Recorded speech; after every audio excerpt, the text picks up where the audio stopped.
Hello, नमस्ते, राम राम। आशा करती हूँ कि आप सभी स्वस्थ होंगे, मस्त होंगे, ज़बरदस्त होंगे। मैं हूँ जेपी और आज मैं फिर आ गई हूँ एक नए टॉपिक के साथ में। और आज का जो हमारा टॉपिक है वो ये है कि टीन एज के बच्चों के साथ में हम कैसे डील करें। क्या आपका बच्चा भी उम्र के उस नाजुक दौर से गुजर रहा है जहाँ आपको डर है कि कहीं हमारा बच्चा हाथ से ना निकल जाए? क्योंकि टीन एज ही ऐसी होती है, या वो फेज ही ऐसा होता है जहाँ पे बच्चे माँ बाप से थोड़ा सा हटके खुद पर डिपेंड होने लग जाते हैं। धीरे धीरे वो इंडिपेंडेंट बनने लग जाते हैं। क्या आपका बच्चा भी घर के दरवाजे जोर से बंद करने लगा है, गुस्सा ज्यादा करने लगा है, या उसमें चिड़चिड़ापन ज्यादा हो गया है, या आपका कोई भी सवाल उसे गुस्से से भर देता है, या वो आपको आंखें दिखाने लगा है? अगर आपके साथ भी ऐसा कुछ हो रहा है तो आज की मेरी ये वीडियो सिर्फ आपके लिए है। आपका बच्चा आपका दुश्मन नहीं बन रहा है।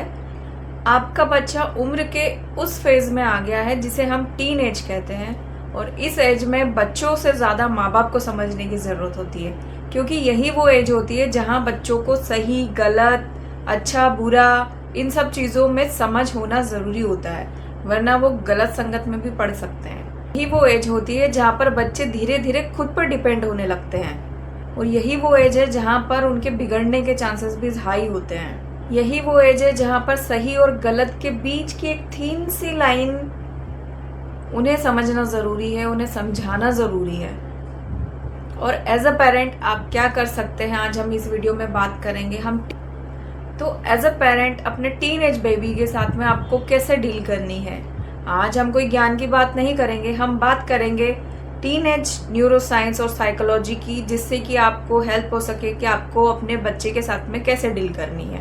Point number 1, American psychological association के अकॉर्डिंग 25 साल तक की एज में भी ह्यूमन ब्रेन जो है वो पूरी तरीके से डेवलप नहीं रहता है। टीन एज में बच्चों का ब्रेन ऑलरेडी डेवलपिंग फेज में होता है। टीन एज में बच्चों का ब्रेन डेवलपिंग फेज में होता है, इसलिए बच्चे टफ डिसीजंस, प्लानिंग और लॉजिकल, इन सब चीजों में फंस जाते हैं, उलझ जाते हैं, और पेरेंट्स को ऐसा लगता है कि हमारा बच्चा हाथ से निकलता जा रहा है। बच्चा जो है ड्रामेटिक फेज में होता है, वो एक्शन पहले लेगा, रिएक्ट पहले करेगा और सोचेगा बाद में। अगर माँ बाप कुछ बोल रहे हैं उनकी बातों पे तन्न के गुस्सा आएगा बच्चे के फेस पे, वो रिएक्ट पहले कर देगा, माँ बाप को कुछ भी बोल देगा, लेकिन उसको रियलाइज बाद में होगा कि ये मैंने क्या कर दिया। तो ऐसी सिचुएशन जब आपके साथ में हो तो आपने क्या करना है, अपने बच्चे को ऑब्जर्व करना है। उसे डांटना नहीं है, उसको मारना नहीं है, वरना पता चले कि उसने कुछ बोला और आपने एक थप्पड़ उसमें जड़ दिया। ये बिल्कुल भी नहीं करना है, क्योंकि टीन एज में बच्चे बहुत ही ज्यादा सेंसिटिव होते हैं और उन्हें प्यार से हैंडल करना पड़ता है। अगर इस फेज में आप अपने बच्चे को सही डायरेक्शन देना चाहते हैं तो ये बिल्कुल गलती मत करना कि उन्हें मार के, पीट के, ठोक पीट के आप सही कर दें, बिल्कुल नहीं। अगर बच्चा आप पे गुस्सा कर रहा है तो पहले आप उसके एक्शंस को वॉच आउट करें और उसको प्यार से समझाएं। पहले उसको बोलने दीजिए, उसके बाद आप उसको बोलिए जो भी आपको बोलना है। उसके एक्शंस को वॉच आउट करें ताकि आप एक एग्जाम्पल बने उसके लिए, आपका काम बिहेवियर उसके लिए एक एग्जाम्पल बने, आप एक रोल मॉडल पेरेंट की तरह उनके सामने आए। Point number 2, sleeping pattern change होना। टीन एज में अक्सर बच्चों में स्लीपिंग पैटर्न चेंज हो जाते हैं, क्योंकि बच्चे देर तक जगते हैं और सुबह देर तक सोते हैं, लेकिन लोग उसे लेजीनेस नाम दे देते हैं। लेकिन साइंस कहता है कि ये प्यूबर्टी है, क्योंकि प्यूबर्टी के टाइम पे, टीन एज के दौरान बच्चों की बायोलॉजिकल चेंजेस होते हैं, जिसकी वजह से उनका जो स्लीपिंग पैटर्न होता है वो 2 आवर्स प्लस आगे शिफ्ट हो जाता है उनके रेगुलर टाइम से। ऐसे में बच्चे देर तक जगते हैं और देर से उठते हैं, और पेरेंट्स ने इस सिचुएशन में क्या करना चाहिए, बच्चों को डांट के, डपट के, गालियां मार के, ताने मार के उठाने की बजाय बच्चों को समझना चाहिए। बच्चे की अधूरी नींद की वजह से बच्चों में अक्सर फिर चिड़चिड़ापन होता है, गुस्सा आता है उनको, बिना बात के ही वो चिड़चिड़े हो जाते हैं। ऐसे में एज ए पेरेंट आपने क्या करना है कि बच्चों को पहले तो समझाएं कि वो अपना स्क्रीन टाइम कम करें। स्क्रीन टाइम कम होगा तो वो ऑटोमेटिकली जल्दी सोना स्टार्ट करेंगे, जिसकी वजह से वो जल्दी जगना स्टार्ट करेंगे। अगर आपका बच्चा साउंड स्लीप लेगा तभी तो वो एक साउंड लाइफ डेवलप करेगा। पॉइंट नंबर 3, जैसी संगत वैसी रंगत। अगर मैं ये कहूँ तो बिल्कुल भी गलत नहीं होगा कि टीन एज में संगत का असर बच्चों पर बहुत हावी रहता है, उनके दिमाग पर सवार होता है। एज में बच्चों का डोपामाइन लेवल हाई होता है, खासकर तब जब वो किसी स्पेशल पर्सन के साथ में हो या अपने किसी खास फ्रेंड के साथ में हो।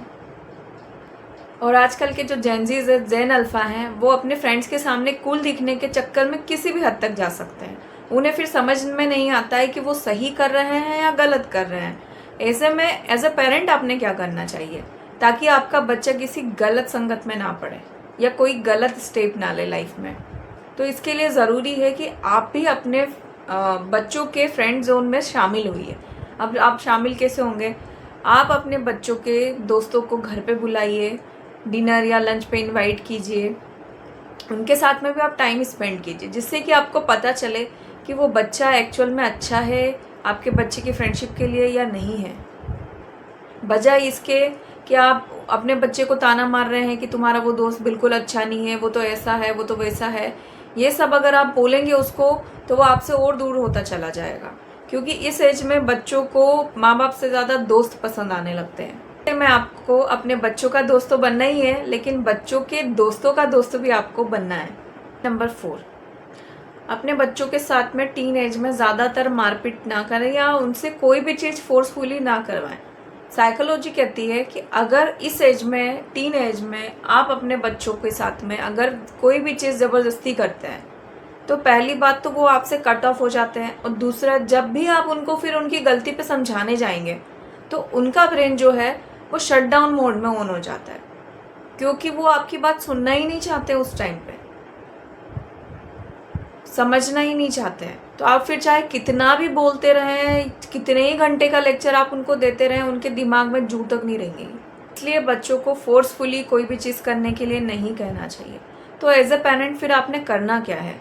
जब भी ऐसे सिचुएशंस हो तो आपने अपने बच्चों को बोलने देना है, उनको बोलने देना है और अपने सुनने की हैबिट डालनी है। आपको एक गुड लिसनर बनना है ऐसी सिचुएशंस में।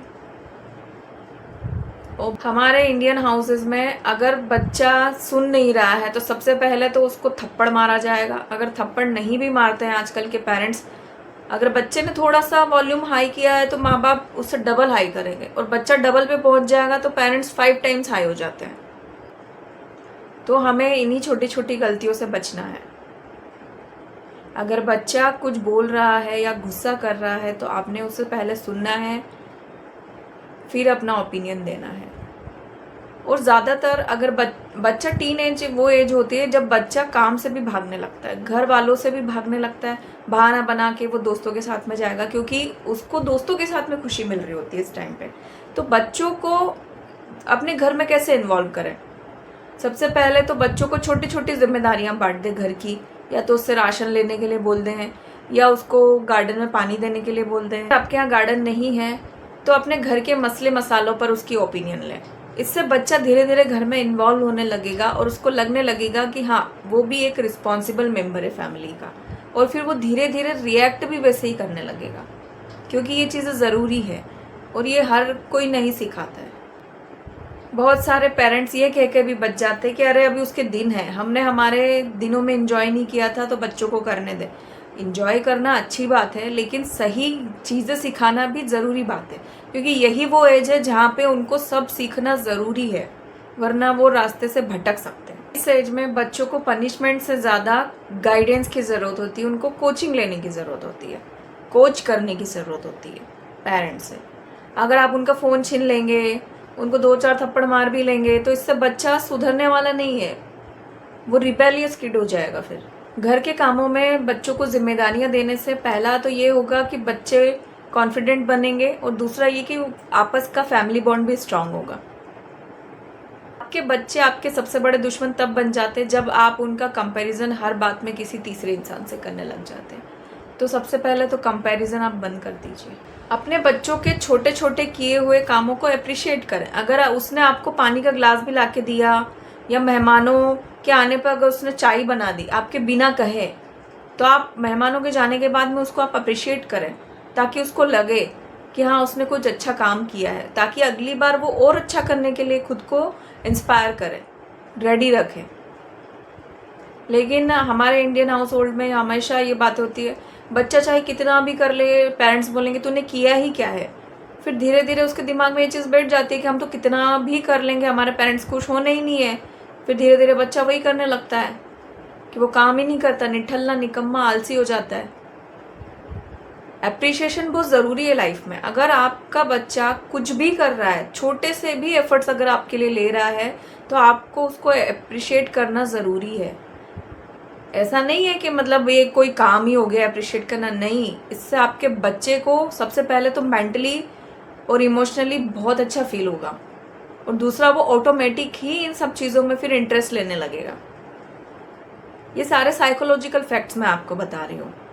टीनेज जो होती है वो लाइफ का सबसे इम्पोर्टेंट और प्यारा फेज होती है। इसमें बच्चों में शारीरिक बदलाव के साथ साथ मानसिक बदलाव भी होते हैं, और इसमें बच्चों को पनिशमेंट की ज़रूरत नहीं होती, उनको सिर्फ एक गाइड की ज़रूरत होती है जो उन्हें समझे भी और समझाए। अगर मेरी बातें आपसे रिलेट की है, या आपका बच्चा अभी टीन एज में है, वो क्या करता है, क्या वो अब ज़्यादा गुस्सा करने लगा है या आपको समझने लगा है, आपका बच्चा इस टीन एज फेज में क्या करता है, प्लीज़ मेरे साथ कमेंट सेक्शन में ज़रूर शेयर कीजिए।